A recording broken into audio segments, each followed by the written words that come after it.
Nutrition Project. This is specifically a government project which is sponsored by the World Bank. It is monitored by the 4 major government ministries. One, and the key ministry, the main implementer, is the Ministry of Agriculture, Animal Husbandry and Fisheries. Then we have the Ministry of Education and Sports. This is where you find the school, the entry point for this school, where we pass to go to the community. We have Ministry of Local Government, which supervises us. And then we have the Ministry of Finance that dispatches the funds after it has come. The main objective of this project is increasing the production and consumption of micronutrient-rich foods. Namely, we have 4 major crops that we promote in this project. One, the orange flesh potatoes. Like you can see there, we have different varieties. We have Nespot 13, we have Nespot 12, we have Nespot 8, so there are different varieties. These potatoes are fortified and are very rich in vitamin A. So we encourage school-going children to eat these potatoes to boost their immunities and their bodies. This project came about after a research which was found that some of the districts, and in particular Toro sub-region, are having the highest percentage of stunted children or malnourished children. So that this project came about to address the issue of malnutrition in Uganda. And it started in the main district 15 of Uganda. In Kabalole, it is the beneficiaries. We have 127 schools where Kinyamaska Demo is part, and they have really benefited a lot. Some of the things that we do take into the schools, hose, pangas, spraying pumps. What we take at school is what we take into the community. The umbrella of the school, like I told you, it is headed by the head teacher.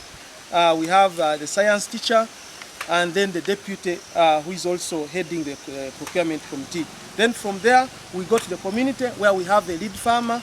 Under a lead farmer, we have 30 members of the group who are doing exactly what the lead farmer is doing, who are also practicing and promoting these crops. We do encourage eating. I repeat, we do encourage eating. When we remain with the surplus, for instance, at school, we call for a parent meeting. So what has remained, we give out for parents to go and plant more and more of the iron-rich beans, the black nightshade, orange flesh potatoes. We give them the potato vines to go and plant so that they can multiply and eat them and eat them and eat them. At a community member, we have found some of the challenges.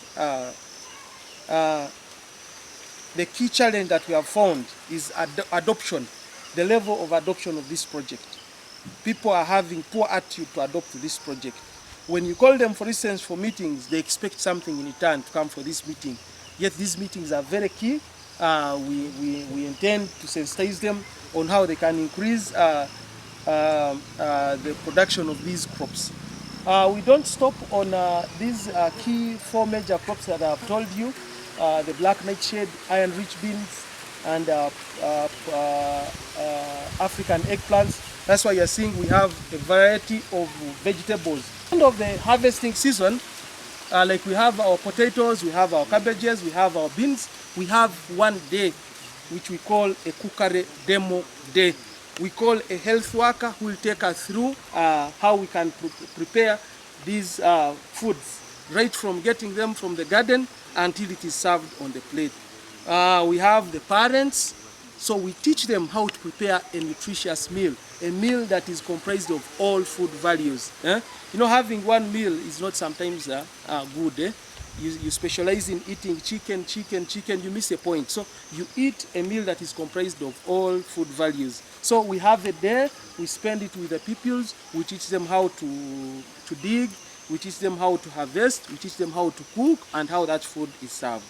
This is Kinyamaska Primary School. One of our beneficiaries are in the 127 school in the Uganda Multi-Sectoral Food Security and Nutrition Project.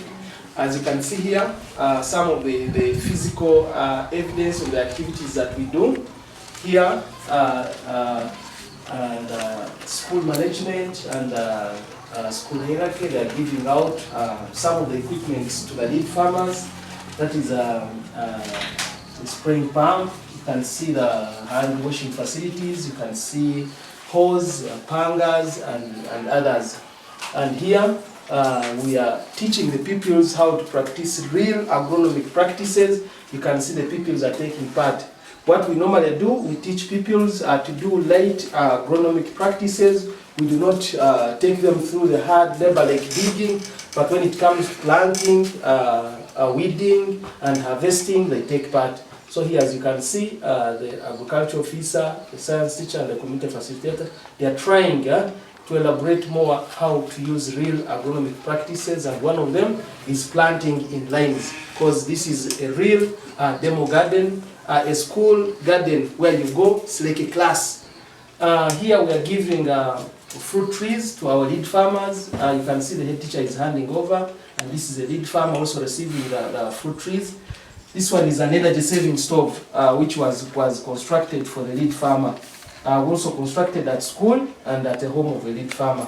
So we can go in, the head teacher can also give you. In the project of Uganda, sectoral food security and nutrition project, where we mainly deal with the, of course, with the planting of the nutritious crops, preparing them, even consumption. So as a school, we have benefited a lot. One of them is, of course, we have given agronomic practices to our children. Number two, we have given seedlings to the young, to their parent group members, and we have also given to the lead farmers. And even we have constructed what we call energy saving stoves. We have got even irrigation kits, but now it's a rainy season. We are not using that irrigation kit.